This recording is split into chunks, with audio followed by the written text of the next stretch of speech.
দিনের পর দিন প্রেস ক্লাবের সামনে শাহবাগে আন্দোলন করছেন, তারপরে মানববন্ধন করছেন, স্মারকলিপি দিচ্ছেন, কিন্তু আমরা দেখতে পাচ্ছি তাদের দাবিগুলোকে ন্যায্যতার সাথে বিবেচনা করবার কোনো ন্যায়সঙ্গত উদ্যোগ গত 7 মাসে এখনো নেওয়া হয়নি। আমাদের প্রশ্ন হচ্ছে, যেই শিক্ষা উপদেষ্টাকে গত 7 মাসের ব্যর্থতার ফল হিসেবে সরিয়ে দেওয়া হয়েছে, তার ব্যর্থতার আমলনামার খতিয়ানের শাস্তি কি হবে?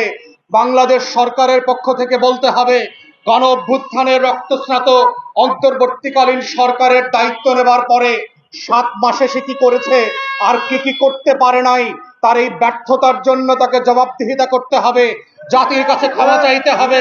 বারে বারে কেন আমাদের হাজার হাজার লক্ষ লক্ষ শিক্ষকদেরকে এসে শাহবাগে মিছিল করতে হয়, পুলিশের পিটুনি আর কাঁদানে গ্যাস খেতে হয়, দিনের পর দিন রাতের পর রাত?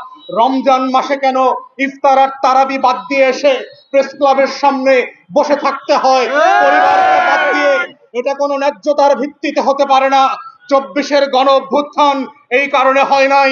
যারা শিক্ষা মন্ত্রণালয় চালাচ্ছেন সেই সকল আমলাদেরকে বলছি, কেন আপনাদের ভিতরে দায় ও দরদের এই আবদার এবং মমত্ববোধ এখনো তৈরি হয় নাই? কেন আপনাদের স্বভাব চরিত খাইসলত এখনো পরিবর্তন হচ্ছে না? কেন আপনাদের ডেলিগেশন টিম এখানে আসে না, কথা বলে না, অথবা শিক্ষক নেতৃবৃন্দকে নিয়ে আসে না? কেন সপ্তাহের পর সপ্তাহ বসে একটা দাবি এবং ন্যায্যতার কথা বলতে হবে? এটা নতুন বাংলাদেশের চিত্র বলে আমরা কখনো আশা করি নাই।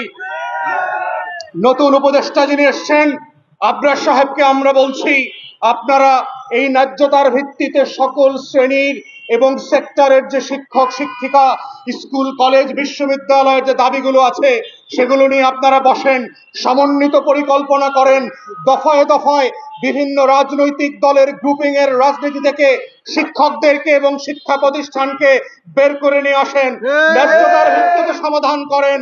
কোন রাজনীতির মধ্য দিয়ে শিক্ষক আর শিক্ষা প্রতিষ্ঠানকে দেখলে বাংলাদেশ রাষ্ট্রের শিক্ষা ব্যবস্থা যেভাবে দুমড়ে মুচড়ে পড়ে গেছে সেটা আর ফিরে আসবে না।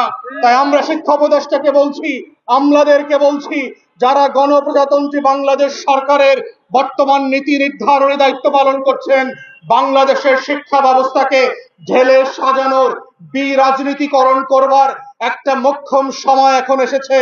তাই আপনারা রাজনৈতিক দলের শিক্ষক কর্মকর্তা কর্মচারীদেরকে লেন্সে লেন্সে ভাগ করে আলাদা আলাদা গ্রুপিং এর মিটিং না করে সমন্বিত উদ্যোগ নেন। আমাদের শিক্ষা প্রতিষ্ঠানগুলোর সমস্যা কোথায়? শিক্ষকরা কেন ন্যূনতম মজুরি পাচ্ছে না, চিকিৎসা ভাতা পাচ্ছে না, ঈদের বোনাস পাচ্ছে না, এমপিও ভুক্ত হতে পারছে না? 10 বছর হয়ে গেছে, 15 বছর হয়ে গেছে, 20 বছর হয়ে গেছে। কোন কোন শিক্ষক আমাকে বলেছেন 26 বছর ধরে বেতন পান না। এইটা বাংলাদেশ রাষ্ট্র হতে পারে না। এই দেশ লুটপাট করবার জন্য তো কারো অনুমতি নিতে হয় না। হাজার হাজার টাকা বাংলাদেশ থেকে লুটপাট হয়ে গেছে এবং এখনো আমলারা লুটপাট করছে, এখনো বিভিন্ন সেক্টরের সরকারি কর্মকর্তা কর্মচারীরা লুটপাট চালিয়ে যাচ্ছে। তাহলে কেন 26 বছর ধরে এমপিও ভুক্ত না হওয়া, 26 বছর ধরে বেতন বোনাস না পাওয়ার যে শিক্ষক শিক্ষিকা পেশাজীবীরা রয়েছে তাদের সাথে ন্যায্যতার ভিত্তিতে আপনারা বসছেন না কেন, আলাপ করছেন না কেন? কিসের কারণে আপনারা আটকে গেছেন সেটাও তো বলতে হবে। তাই আমরা শিক্ষা উপদেষ্টাকে বলছি, অবিলম্বে এই শিক্ষকদের আন্দোলনকারী নেতৃবৃন্দদের সাথে বসেন, সমন্বিত উদ্যোগ নেন। ইবতেদায়ী মাদ্রাসা, প্রতিবন্ধী স্কুল কলেজ বিশ্ববিদ্যালয় যেগুলো আছে, প্রতিবন্ধী প্রায় 1700 স্কুলের শিক্ষক কর্মকর্তা কর্মচারীরাও এখানে অনশন করছেন আমার পাশেই। আমরা দেখেছি আরো বিভিন্ন জোটভুক্ত ইবতেদায়ী মাদ্রাসার দাখিল এবং আলেমের পরবর্তী যে মাদ্রাসাগুলো আছে তাদেরকে সবাইকে নিয়ে আলাদা সমন্বিত পরিকল্পনা করেন। সকল শিক্ষককে মর্যাদার ভিত্তিতে সরকারি চাকরিতে কিভাবে এমপিও ভুক্ত করা যায় সেইটা বিবেচনা করেন। প্রত্যেকটা প্রতিষ্ঠান শিক্ষা ব্যবস্থাকে আধুনিকায়ন করা, বাংলাদেশের শিক্ষা ব্যবস্থাকে 21 শতাব্দীর জন্য ঢেলে সাজানো, এবং সেটা শুরু হতে স্কুল, আমাদের ইবতেদায়ী মাদ্রাসা, প্রতিবন্ধী স্কুল এবং এই সব স্কুল কলেজে যারা পড়ান, বছরের পর বছর ধরে যুগের পর যুগ ধরে পড়াচ্ছেন, তাদেরকে নিবন্ধন দিয়েছেন, তাহলে বেতন দিচ্ছেন না কেন? তাহলে নিবন্ধন দিলেন না কেন? ঠিক একইভাবে তাদের যদি প্রশিক্ষণের ঘাটতি থাকে, শিক্ষকদেরকে প্রশিক্ষিত করেন, সিলেবাস পরিবর্তন করেন, আধুনিকায়ন করেন, কারিকুলাম বদলান, এভাবেই বাংলাদেশ রাষ্ট্র বদলে যাবে। কিন্তু শিক্ষকদেরকে অভাবে রেখে, শিক্ষা প্রতিষ্ঠানগুলোকে বন্ধ করে দিয়ে, পঙ্গু করে দিয়ে বাংলাদেশ রাষ্ট্র বদলানোর কোনো আয়োজন কখনো সফল হবে না।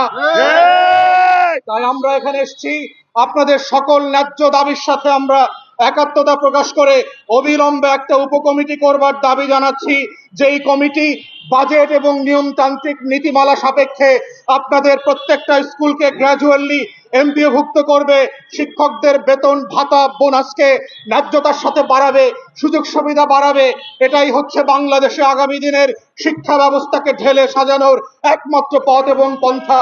আমরা শিক্ষা উপদেষ্টাকে বলবো, আপনি প্রতিনিধি দল পাঠান, আশ্বস্ত করেন রোজা রমজানের দিনের বেলার দুপুরে পরিবার থেকে যারা বিচ্ছিন্ন হয়ে দিনের পর দিন সপ্তাহের পর সপ্তাহ প্রেস ক্লাবের সামনে ইফতার করছে, সেহরি করছে, রাতে ঘুমায়, তাদেরকে বাড়িতে ফেরার ব্যবস্থা করেন সম্মানের সাথে, মর্যাদার সাথে।